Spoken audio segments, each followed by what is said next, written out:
पाकिस्तान की तारीख दे विच दो कामरान नूं बड़ी शोहरत मिली। एक कामरान मेरे मामू का बेटा ते दूसरा कामरान मसीह।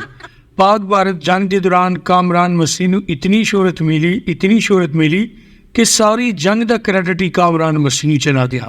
इंडिया के विच जिहड़े जट ने जाके बंबारी की और जिहड़े त्यारे पाकिस्तान ने तबाह किए, सोशल मीडिया ते वो हर बंदा ही कह रहा है कि कामरान मसीह का कारनामा है, मगर यार हकीकत टोटल एदे बरक्स है।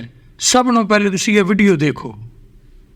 तो कामरान मसीह जिनके बारे में ये बात जो है वो बार बार की जा रही है, कामरान मसीह भी जो है उन्होंने भी कुछ जहाज गिराए। He is a Pakistan air force officer, लेकिन वो फाइटर पायलट नहीं है और ना उन्होंने जहाज गिराए और ना इस जंग में उन्होंने हिस्सा लिया था।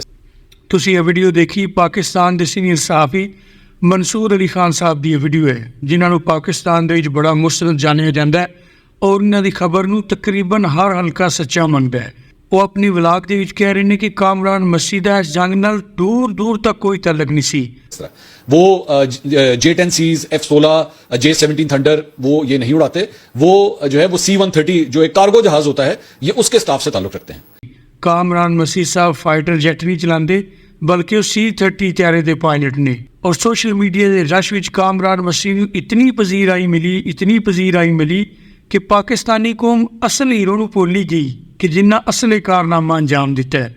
हर तरफ कामरान मसीह। यकीन करो कामरान मसीह को खुद नहीं पता होना कि मेरे खिलाफ सोशल मीडिया पर की चल रहा है। कोई उसकी भैन बनी है, कोई उसकी माँ बनी है, कोई कह रहे उन्हें इस्लाम कबूल कर रहा है, कोई 2 बंगले गिफ्ट कर रहा है, कोई कुछ कर रहा है। यार हद हो गई इस कौम की। यह वीडियो बनाने का मकसद ये नहीं कि कामरान मसीह नूं हिट करना है। पाकिस्तान की एयरफोर्स, पाकिस्तान की फौज का एक सिपाही साढ़े सिर का ताज है। सिर्फ मकसद वीडियो बनाने का यह है कि इस जंग के विच उन्हां लोकां नूं क्रेडिट दो जिन्हां असली कारनामा अंजाम दिता। और तमाम पाकिस्तानियों की गुजारिश है कि सोशल मीडिया की हर खबर का यकीन ना कर लिया करो। खबर आवे उहदी तहकीक कर लो।